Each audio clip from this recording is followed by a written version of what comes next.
नमस्कार, राज्यसभा टेलीविजन में आपका स्वागत है। मैं हूं विशाल दहिया। आप देख रहे हैं हमारा खास कार्यक्रम देश देशांतर और आज हम बात करेंगे राष्ट्रीय सुरक्षा और टेलीकॉम उपकरणों की। संचार नेटवर्क की सुरक्षा को मजबूत करने के लिए सरकार ने दूरसंचार क्षेत्र के लिए सुरक्षा निर्देश जारी किए हैं। टेलीकॉम सेवा देने वाली कंपनियां अब केवल उन्हीं उपकरणों का इस्तेमाल कर पाएंगी जो सरकार द्वारा सत्यापित किए गए हों। सुरक्षा पर मंत्रिमंडलीय समिति सीसीएस ने जो फैसला लिया है उसके मुताबिक सर्विस प्रोवाइडर उपकरणों की खरीद सिर्फ उन कंपनियों से ही कर सकेंगे जिसे भारत सरकार ने भरोसेमंद माना हो। तो क्या है ये फैसला और इसके क्या अलग अलग पहलू हैं, किस तरह से इसे लागू किया जा सकता है और इस फैसले के लागू करने के बाद राष्ट्रीय सुरक्षा को किस तरह से और मजबूत और बेहतर बनाया जा सकेगा, इस पर बातचीत करने के लिए हमारे साथ कुछ खास मेहमान आज जुड़े हुए हैं। आइए सबसे पहले मैं उनसे आपको मिलवा देता हूं। राम नारायण जी हमारे साथ हैं, पूर्व डीडीजी हैं दूरसंचार विभाग भारत सरकार के। इसके अलावा जितेंद्र जैन हैं हमारे साथ, डिजिटल टेक्नोलॉजी विशेषज्ञ हैं, cyber security expert. Sandeep Agarwal ji भी हमारे साथ हैं, अध्यक्ष हैं पीएचडी चैम्बर ऑफ कॉमर्स के जो दूरसंचार समिति है उसके। आप सबका स्वागत है राज्यसभा टेलीविजन में। जितेंद्र, आपसे शुरू करना चाहूँगा। सबसे पहले तो सवाल यही उठता है कि क्या है ये फैसला और इसके क्या अलग अलग पहलू हैं? देखिए, एक संदर्भ को आपको समझना होगा कि पिछले 2 या 4 वर्षों से एक बहुत गहन जो है बहस भारत के अंदर चल रही है कि क्या जो 5G टेक्नोलॉजी का हमारे टेलीकॉम सेक्टर में रोल आउट होने वाला है, क्या उसके अंदर चीनी कंपनियां जो हुआवी या जेटी जैसी कंपनियां हैं, क्या वो एक तरह से जासूसी करने के लिए उपकरण लगा सकती हैं? क्या चीनी कंपनियों को उसके अंदर अलाउ किया जाए? और इस राष्ट्रीय सुरक्षा को लेकर, एस्पिनाज के खतरों को लेकर इसमें कई तरह के सवाल और बहस छिड़ती रही है। दूसरे एक डिबेट थी कि भारत क्या चीन के खिलाफ इस तरह से कर सकता है कि उनकी कंपनियों को एक ज्योग्राफिकल ओरिजिन के हिसाब से बाहर किया जाए। और ये बहस में कहीं ना कहीं एक जो प्रभावी रूप से कोई कदम था वो उठ नहीं पा रहा था। तो उसे आप अर्थव्यवस्था के ऊपर दबाव कह सकते हैं, चीन के रिश्तों के सामरिक महत्व कह सकते हैं, या एक पड़ोसी देश से एक तरह से मतलब दुश्मनी मोल लेने वाला भी वो बात थी। मगर जो गलवान घाटी के अंदर हुआ, जहां कम्युनिस्ट पार्टी के प्राइवेट सैनिकों ने भारत के सैनिकों की नृशंस हत्या करी, मैं जिसे कहूंगा, उसके बाद से स्थिति पूरी तरह से बदल गई है। जो सोच आज भारत एक पाकिस्तान की कंपनियों के प्रति रखता था, चीन के प्रति हमारी सोच में कहीं ना कहीं एक ऊहापोह की स्थिति की, ये मित्र है कि दुश्मन है, एक ऊहापोह था। ये चीजें अब साफ हो गई कि चीन एक मित्र देश नहीं है, उनसे हमारा एक बहुत बड़ा सीमा को लेकर विवाद है, कभी भी युद्ध की स्थिति आ सकती है। और चीन अपनी जो टेक्नोलॉजिकल का क्षमता का प्रभाव है, चाहे वो मोबाइल ऐप्स के रूप में हो या टेलीकॉम सेक्टर के रूप में हो, उसमें भारत को एक स्ट्रेटेजिक वेपन की तरह खिलाफ इस्तेमाल कर सकता है। इसलिए 3 महीने पहले भारत की सरकार ने एक बहुत बड़ा कदम उठाते हुए बहुत सारी, आज की करीबन 218 के आसपास आज चीनी ऐप्स को बैन कर दिया। लोगों को उस समय लगा कि ये कॉस्मेटिक मेजर है, पर आज देखने में आ रहा है कि कई देशों ने, अमेरिका हुआ, ऑस्ट्रेलिया हुआ, कई देशों ने लगातार अब जो है वियतनाम के अंदर इन ऐप्स को बैन किया जा रहा है। और हुआवी जैसी, जेटी जैसी कंपनियों को तो ऑलरेडी जो लोग बड़े लोकतंत्र हैं, अमेरिका, यूके, कनाडा या जो ऑस्ट्रेलिया जैसे देश है, वहां ऑलरेडी किसी भी सेंसिटिव क्षेत्र के अंदर गवर्नमेंट के अंदर इन टेलीकॉम कंपनियों को इक्विपमेंट सप्लाई करने की अनुमति नहीं है। भारत इकलौता ऐसा बड़ा लोकतंत्र था जो फैसला नहीं ले पा रहा था, और कनाडा को आप कह सकते हैं, यहाँ ये मतलब चुप रहकर कुछ कार्रवाई करने का था। तो महीने 2 महीने पहले एक आदेश आया जिसमें यह कहा गया था कोई भी देश जिसका भारत से, पड़ोसी देश जिसका भारत से सीमा का विवाद है, वो पावर और टेलीकॉम सेक्टर के अंदर टेंडर्स के अंदर शायद उनको प्रेफरेंस ना मिले और उनको शायद टेंडर ना मिले।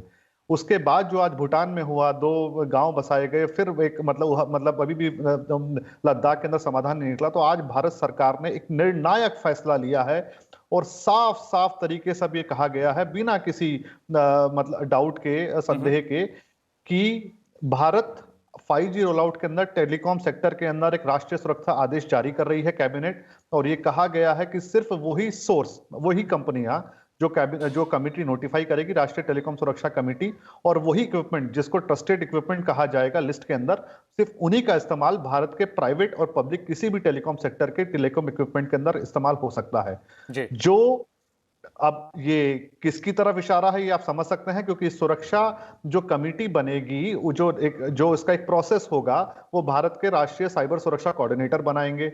जो लिस्ट होगी वो deputy national security adviser approve करेंगे, और उसमें प्राइवेट सेक्टर मिनिस्ट्री से भी लोग हैं। पर जब राष्ट्रीय सुरक्षा का आदेश है और डिप्टी एनएसए उसको जब हेड करेंगे, तो आप समझ सकते हैं कि इस देश के प्रति एक साफ साफ संदेश भारत की तरफ से दिया गया है, बिना किसी संदेह के। चीन की तरफ एक साफ संदेश है कि अब आपकी कंपनियों के ऊपर भारत के अंदर जो ये आप चला रहा था, ये अब जो संदेह की स्थिति अभी और नहीं होगी।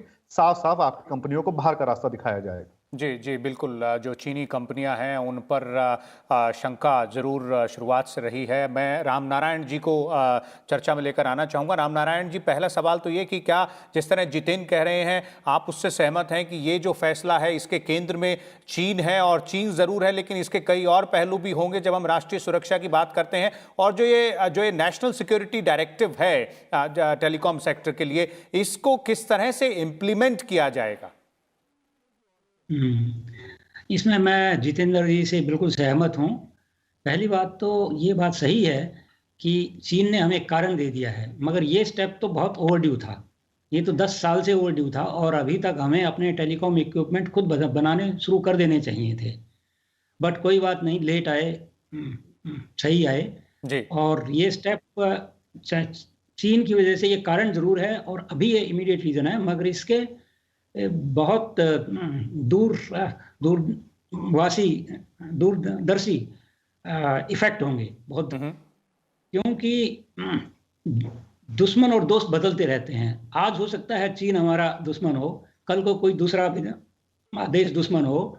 तो ये जो गाइडलाइन है, ये तो एक कंप्रिहेंसिव होगी, सदा सदा के लिए होगी कि ट्रस्टेड डिवाइसेस हों, ट्रस्टेड सोर्सेज हों, और जो डेजिग्नेटेड सोर्सेज हैं जिनको बैन कर दिया जाएगा वो होंगे।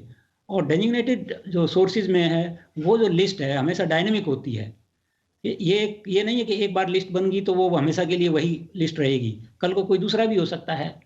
तो ये जो स्टेप है, ये देश के दूरसंचार नेटवर्क के लिए बहुत ज़रूरी है। क्योंकि इसलिए भी ज़रूरी है, जो दूरसंचार का नेटवर्क है ये एक सुपर इंफ्रास्ट्रक्चर है जिस पर सारे के सारे इंफ्रास्ट्रक्चर डिपेंडेंट हैं। अगर कल को कोई इसमें कुछ गड़बड़ हो जाती है, या इसको कोई निष्क्रिय कर सकता है, या इससे कोई डाटा या सूचना चुरा सकता है, तो ये बहुत ही देश के लिए खतरे की बात हो सकती है। और ये स्टेप मैं ये कहूँगा कि बिल्कुल उचित है और सही समय पे है, बल्कि डिलेड है, और हमें इसको इम्प्लीमेंट करना चाहिए। जी जी। दूसरा इम्प्लीमेंटेशन का, जी, इम्प्लीमेंटेशन के लिए इसमें 2 पार्ट है मेरे हिसाब से। एक बात है जो डेजिग्नेटेड सोर्सेज को और ट्रस्टेड सोर्सेज को डिफाइन करना। वो जो कार्य है वो एक सीमित टाइम में किया जा सकता है, 1-2 महीने में किया जा सकता है, और जैसे इसमें 180 डेज हैं, ये आराम से किया जा सकता है। जहाँ तक ट्रस्टेड डिवाइसेस की बात है, इसके लिए थोड़ा समय लगता है, क्योंकि डिवाइसेस को टेस्ट करने में, लैब्स बनाने में बहुत ये एक समय लेने वाला काम है। बट इसमें भी 2 फेज में किया जा सकता है। पहले जो डिवाइसेस बाहर से टेस्टेड हों उनको मान लिया जाए, और बाद में हमारे को अपनी टेस्ट लैब बनानी पड़ेंगी, तभी ये जो ट्रस्टेड डिवाइसेस का काम पूरा हो पाएगा। और ये एक बड़ा लंबा काम है, लंबा स्थिति का काम है, और एक बड़ा काम है ये। इसके लिए सरकार को बहुत सारे रिसोर्सेज लगाने पड़ेंगे, कमिट करने पड़ेंगे। बोलने से कुछ नहीं होगा। अभी तक हमने 2011 में ये शुरू किया था, जब मैं डीडीजी सिक्योरिटी था, बट इसमें काम बहुत हल्के और धीरे तरीके से हो पा रहा है। इसको बहुत हमें तेजी से करना पड़ेगा, रिसोर्सेज लगाकर। जी जी बिल्कुल बिल्कुल। प्रक्रिया थोड़ी सी जटिल जरूर हो सकती है, लेकिन महत्वपूर्ण बहुत है, खासतौर पे सुरक्षा के नज़रिए से देखें तो। और जिस तरह से रामनारायण जी कह रहे हैं, इसमें समय देने की ज़रूरत होगी और थोड़ा सा मेहनत भी और करने की ज़रूरत होगी, ताकि इसका क्रियान्वयन जो है इस फैसले का, वो बेहतर तरीके से किया जा सके। संदीप अग्रवाल जी, आपको लाना चाहूँगा यहाँ पर। अगर इंडस्ट्री के नज़रिए से देखें तो पहला सवाल ये कि कितना महत्वपूर्ण फैसला है, और दूसरा ये कि इसका क्या असर पड़ेगा, क्योंकि सर्विस प्रोवाइडर्स को भी अब ये जो नेशनल सिक्योरिटी डायरेक्टिव है इसका अक्षरशः पालन करना पड़ेगा। सर, ये तो गेम चेंजर है। भारत सरकार ने दिखा दिया कि हम में है दम, और ये जो दम है, ये जब तक कोई देश अपने में नहीं दिखाता, वो नीचे झुकता चला जाता है दूसरे देशों के बोझे तले। वो धमकाते हैं हमको और हम उनसे डर जाते हैं। हमने किसी से नहीं डरना। मगर ये डायरेक्टिव बहुत बैलेंस्ड है। आप देखिए कि इसके अंदर ये नहीं कहा गया, जो कि हम चाहते भी थे हो, कि भाई जो आज की डेट में जो खराब प्रोडक्ट हैं, जो डैमेज कर रहे हैं इंडिया को, उनको इमीडिएटली हटा दिया जाए। उसका रीजन ये है कि वो इमीडिएटली हट तो सकते नहीं, झगड़ा पड़ जाएगा और सारे ऑपरेटर करने से मना कर देंगे, कोर्ट्स में चले जाएंगे, काम रुक जाएगा। सरकार ने बहुत ही समझदारी दिखाई है, आज कह दिया कि आप आगे नहीं लगा सकते। इसके अंदर पहली बारी सारे ऑपरेटर्स को जोड़ दिया गया, नहीं तो ले दे के बीएसएनएल को बलि का बकरा बना के काट दिया जाता था कि बीएसएनएल नहीं करेगा। उससे फर्क क्या पड़ता है, बीएसएनएल 5% के अंदर नहीं करेगा तो बाकी 95% का क्या होगा। ये सबसे बड़ा महत्वपूर्ण काम हुआ है। इस काम से देश को बहुत अगले 5 साल के अंदर इतना फर्क पड़ने वाला है, क्योंकि अब आत्मनिर्भर भारत बनेगा।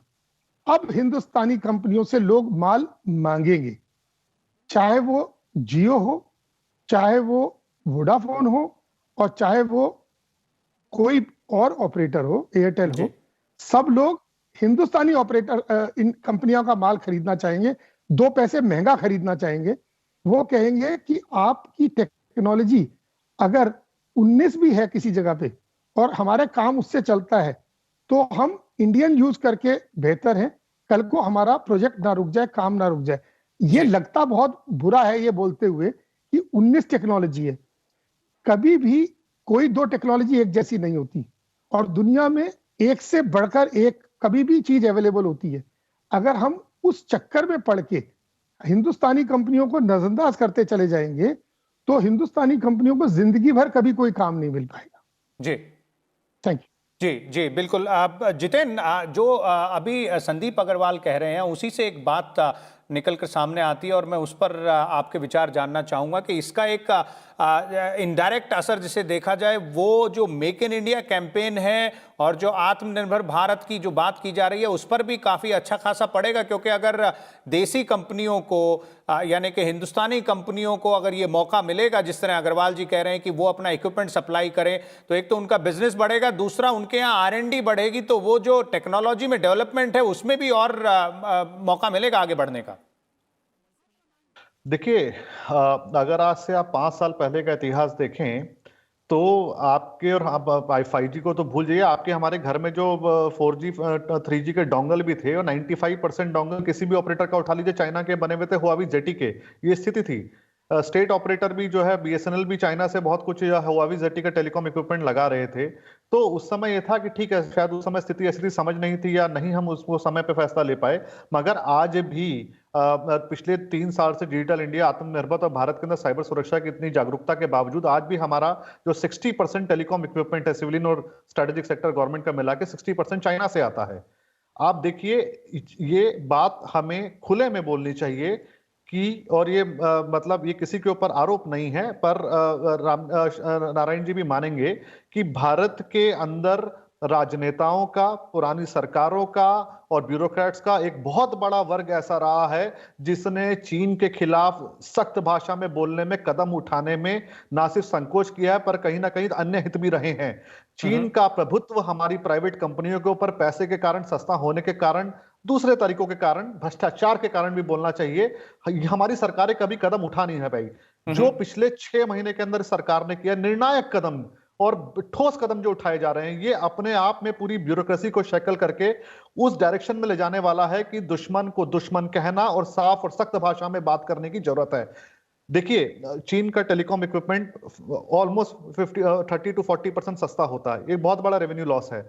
मगर दुश्मन की मीठी मिठाई जहर मिली खाने से अच्छा है कि हम महंगा जो है साफ खाना खाएं, कि कम से कम बीमार ना हो और मरे ना। शुरू में तकलीफ जरूर होगी, मगर हमेशा बैसाखी पकड़कर चलने से अच्छा है कि हमारे लोग अपने कदम पर चलना सीखे, दौड़ना सीखे। रिसर्च में 5 साल में तो कुछ नहीं होगा, हो सकता है 10 साल की पॉलिसी बनानी पड़े, हो सकता है शुरू में यूरोप या अमेरिका से कोलैबोरेट करके इंपोर्ट करना पड़े, मगर जो शुरुआत होगी, शुरुआत पहले अपना घर बचाने की होनी चाहिए। उसके बाद साथ साथ आत्मनिर्भर भारत का भी अब जो पीएम और प्रधानमंत्री कह चुके हैं कि 1 साल के अंदर अंदर भारत को 5G के रोल आउट की तैयारी करनी है, और उसमें भारत सरकार का टेलीकॉम सेक्टर को पूरा पूरा सहयोग रहेगा। मेरा तो मेरा मुझे मेरा नहीं सवाल लगता ये 5G से ही जुड़ा हुआ है जितिन। अगला सवाल आपने क्योंकि इसका जिक्र किया है, क्योंकि अब ये national security directive in place होगा तो हुआवे और ZTE जैसी जो कंपनियां हैं उन पर शायद वो जो भरोसेमंद कंपनियों की लिस्ट है उसमें ना हो, तो वो जो 5G का रोल आउट है क्या उसकी टाइमलाइन पर भी असर पड़ सकता है? देखिए, अब आज रिलायंस ये कह रहा है कि हम अपना एक 5G आई स्टैंडर्ड हम बनाएंगे। रिलायंस अपने एक होमग्रोन 5G स्टैंडर्ड लॉन्च करेगा। हो सकता है कि चीन के जो पेटेंट है उसके मुकाबले में वो टेक्नोलॉजी 20% कम इफेक्टिव हो सकता है हमें लॉन्च करने में 5 महीने का डिले हो जाए, पर कोई दिक्कत नहीं है। वैसे भी कोविड के कारण टेलीकॉम सेक्टर में इतना पैसा नहीं, 6 महीने डिले भी हो जाए, पर कम से कम चीन की बैसाखी पे। अच्छा, आपको एक बात समझनी होगी क्यों इस डायरेक्टिव के अंदर कहा है कि जो पुराना इक्विपमेंट है उसको अभी रिप्लेस करने की जरूरत नहीं है, आपके मेंटेनेंस कॉन्ट्रैक्ट नहीं होंगे, क्योंकि आज की डेट के अंदर पूरे देश के अंदर कोई वैल्यूएशन नहीं है कि हमारी कितनी परसेंट डिपेंडेंसी जो है एग्जिस्टिंग चाइनीज टेलीकॉम इक्विपमेंट के ऊपर है, और अगर उसको रिप्लेस करने की कॉस्ट क्या होगी, उसका इफेक्ट क्या होगा, ये कोई अभी एनालिसिस ही नहीं है। इसलिए अगर आप चीन के प्रोडक्ट्स को लगातार इस्तेमाल करते रहते तो बाद में ये इरिवर्सिबल था। आपको एक बात समझनी होगी, आज से 5 साल पहले जब गूगल आया तो हम उसे एक ईमेल या सर्च इंजन के रूप में देखते थे। आज गूगल एक इकोसिस्टम है, ऑपरेटिंग सिस्टम है, ईमेल है, सर्च इंजन है, ड्राइव है, क्लाउड स्टोरेज है, फोन है, सब कुछ है। आज की डेट में आप गूगल के ऊपर इतना निर्भर हो चुके हैं, हम हट नहीं सकते। अगर आज हम हुआवी और ZTE को अलाउ करते तो इन कंपनियों के पास कम से कम 50% पेटेंट है 5G टेक्नोलॉजीज के। तो जो ओवर द टॉप एप्लीकेशन बनती, जो टेक्नोलॉजी आती, जो IoT के प्रोडक्ट आते, जो स्टैंडर्ड बनते, वो सारे इन्हीं कंपनी के 5G के जो है ना स्टैंडर्ड्स के ऊपर बढ़ते। तो अगर आज से आप 5 साल बाद ये सोचते कि अब हम हुआवी के इक्विपमेंट हटाएंगे, तो इतनी डिपेंडेंसी, इतनी इन्वेस्टमेंट उसके ऊपर हो चुकी होती कि वो इरिवर्सिबल, अनमैनेजेबल था। इसलिए समय रहते हुए बहुत कठोर, तकलीफ भरा कदम शायद हो सकता है टेलीकॉम सेक्टर के अंदर, पर भारत की समृद्धता, राष्ट्र की सुरक्षा को लेकर बहुत ही निर्णायक कदम है और इसका सबको समर्थन करना चाहिए। जी जी, संदीप अग्रवाल जी, आप सहमत हैं कि अब थोड़ा सा मुश्किल जरूर होगी, लेकिन जो सबसे बड़ा इस वक्त टारगेट जो है 5G का रोल आउट, जिसने प्रधानमंत्री ने भी कहा है कि अगले 1 साल के अंदर अंदर करना है, तो उसमें थोड़ी बहुत दिक्कतें जरूर सामने आ सकती हैं, लेकिन कोई खासा असर नहीं पड़ेगा इस नेशनल सिक्योरिटी डायरेक्टिव के चलते? सर, नेशनल सिक्योरिटी डायरेक्टिव के चलते तो कोई दिक्कत नहीं आएगी। जो दिक्कत है वो पैसे की है, जैसे हमारे दोस्तों ने भी बोला वो, और हमारे को अपने जो ऑप्टिकल फाइबर का जो एसेट है उसको, जो टावर्स है उनको 100 गुना बढ़ाना है हिंदुस्तान के अंदर, तब जाके हम इंडिया में 90% लोगों को 4G दे पाएंगे। अभी तो 100% बढ़ाने की बात करनी है। वो करने के लिए हमारा इशू दूसरे हैं, पैसा लगाने का। उसके अंदर ये CCS की वजह से कोई प्रॉब्लम नहीं है। इनफ इक्विपमेंट अवेलेबल है which is non Chinese, which will go through the सीव। वो चला जाएगा, बन सकता है। अवेलेबिलिटी की कोई प्रॉब्लम नहीं आएगी। जी जी, रामनारायण जी, आप सहमत हैं दोनों जितिन और संदीप अग्रवाल से, क्योंकि 5G का रोल आउट एक बहुत ही महत्वपूर्ण, जिसे कहा जाए टेक्नोलॉजिकल लीप है इस वक्त, और जिस तरह से एक डिजिटल पुश दिया जा रहा है हर सेक्टर के लिए, हर पॉलिसी के लिए, तो ये बहुत महत्वपूर्ण भी हो जाता है। ये बात तो सही है, 5G का बहुत महत्वपूर्ण है, मगर हमें ये समझने की ज़रूरत है कि अगर 5G अगर 6 महीने डिले भी हो जाता है इस वजह से, पहली बात तो जैसे संदीप जी कह रहे हैं, अगर इंडस्ट्री में कैपेसिटी है तो डिले नहीं होगा। अगर हो भी जाता है तो ये हमें मान्य होना चाहिए, क्योंकि 5G की और भी कॉन्स्ट्रेंट्स हैं। सबसे बड़ा कॉन्स्ट्रेंट जो है बैक हॉल का है। आज के दिन जितने भी जो टावर्स हैं वो माइक्रोवेव से कनेक्टेड है, ऑप्टिकल फाइबर से बहुत कम कनेक्टिविटी है। तो 5G अगर फ्रंट एंड पे होगा भी तो जो बैक हॉल है ही नहीं उसका, हम 5G की सर्विसेज का पूरा इस्तेमाल नहीं कर पाएंगे, और 4G काफ़ी है उन स्थितियों को संभालने के लिए। तो अगर इस वजह से अगर कुछ थोड़ा सा डिले भी हो जाता है तो कोई बात नहीं है। दूसरा, एक बार बार ये सवाल आता है कि चाइनीज इक्विपमेंट सस्ता है, हमें नहीं मालूम वो सस्ता है या महंगा है। मतलब कौन जानता है कि चाइनीज बैक एंड पे उसको सब्सिडाइज कर रहे हों और हमें पुश कर रहे हों, तो दूसरों की इकोनॉमी को डिस्ट्रॉय करने के लिए कर रहे हों। जब कोई इतना बेसिक इंफ्रास्ट्रक्चर है वो तो हमें अपने बनाने के लिए तैयार रहना ही चाहिए, चाहे वो 10-20% महंगा भी हो, उससे कोई फर्क नहीं पड़ता, थोड़े टाइम में वो सब न्यूट्रलाइज हो जाता है। जी जी। और आप सहमत हैं रामनारायण जी कि अब इस कदम के बाद जो भारतीय कंपनियां हैं, जो कंपोनेंट मैन्युफैक्चरर्स हैं, उनके यहाँ जो रिसर्च एंड डेवलपमेंट R&D की बात की जाए नई टेक्नोलॉजी को लेकर, तो उसको भी बढ़ावा मिलेगा? क्योंकि अब जब खरीदना ही भारतीय है तो भारतीय कंपनियां भी जरूर नई से नई चीज और बड़ी से बड़ी टेक्नोलॉजी उपलब्ध कराना चाहेंगी। बिल्कुल बढ़ावा मिलेगा, इससे बढ़ावा बिल्कुल मिलेगा। बट भारत सरकार को एक चीज और भी करने की जरूरत है। ये कदम तो एक फ्रंट लोडेड कदम है।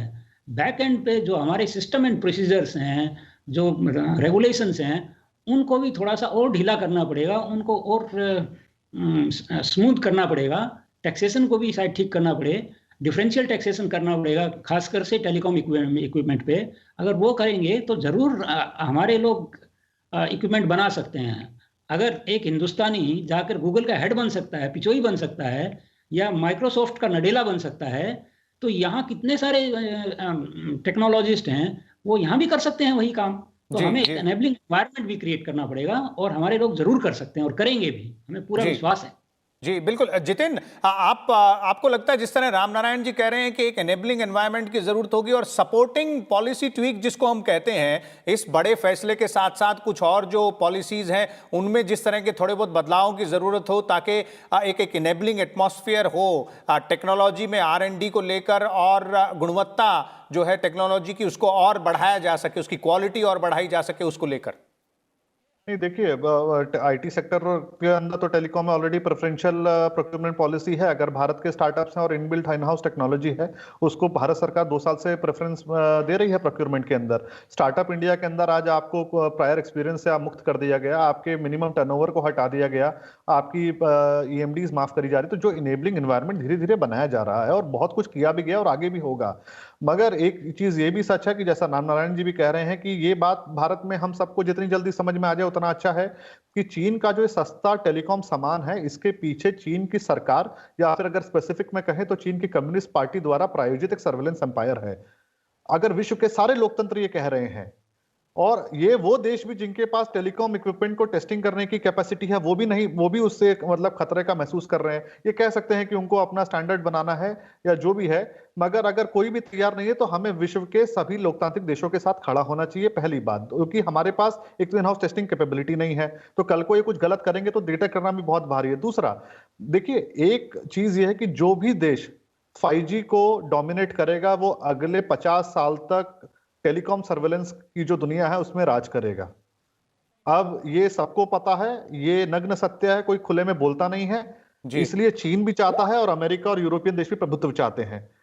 चीन के अगर होगा तो वहां एक पार्टी का शासन है, वो पार्टी आपके प्रति क्या विचारधारा रुख करती है, उसकी क्या सोच है, आप जान सकते हैं। कम से कम अमेरिका और यूरोप के अंदर यह है कि एक लोकतंत्र है, जुडिशियल रेमेडी है, वो भी हो सकता है ये सब करे, मगर कहीं ना कहीं आपके रिश्ते अच्छे हैं, आपकी कोई दुश्मनी नहीं है, वहां एक जुडिशियल विकल्प आपके पास मौजूद है। जी बिल्कुल। चीन में ये कंपनियां जो हैं कहीं ना कहीं कम्युनिस्ट पार्टी के पूरे प्रभुत्व के अंदर हैं, उनका बहुत बड़ा इन्फ्लुएंस है, इंटरनल कमिटीज बनी हुई हैं। आज चीन की जो सेना है, आप देखिए कल परसों की रिपोर्ट आ रही है कि किस तरह से कम्युनिस्ट पार्टी के मेंबर अलग अलग कंपनियों में रोल पे चीन की सरकार की जासूसी करने के लिए एक लिस्ट पूरी लीक हुई है। कभी एप्स के बारे में आ रहा है, कभी जेनवा के डेटा लीक्स आ रहे हैं। अगर आज भारत अगर निर्णायक कदम उठा रहा है, कहीं तकलीफें हैं, कहीं हो सकता है 10% रेवेन्यू का नुकसान हो सकता है, रोल आउट में देरी हो जाए, पर भारत को अपनी अखंडता के लिए, संप्रभुता के लिए, हम चीन से छोटे देश हैं, हिम्मत कर अगर एक सरकार खड़ी हो रही है तो पूरे के पूरे, चाहे वो इंडस्ट्री हो, चाहे सिविलियन सेक्टर हो, चाहे साइबर सुरक्षा से जुड़े लोग हो, सबको एक साथ एक आवाज में सरकार के साथ खड़ा होना चाहिए। जी जी बिल्कुल। बहुत बहुत धन्यवाद आपका जितेन रामनारायण जी और संदीप अग्रवाल जी, अपने विचार हमारे दर्शकों के साथ साझा करने के लिए। तो ये थी बात राष्ट्रीय सुरक्षा और टेलीकॉम उपकरणों से जुड़े नेशनल सिक्योरिटी डायरेक्टिव की, जिसको केंद्र सरकार की CCS यानी कि कैबिनेट कमेटी ऑन सिक्योरिटी ने हाल ही में मंजूरी दी है। उसके अलग अलग पहलू, किस तरह से उसको लागू किया जाएगा और उसके क्या फायदे होंगे। हम एक बार फिर हाजिर होंगे कल एक नए टॉपिक और कुछ नए मेहमान के साथ। तब तक देखते रहिए राज्यसभा टेलीविजन।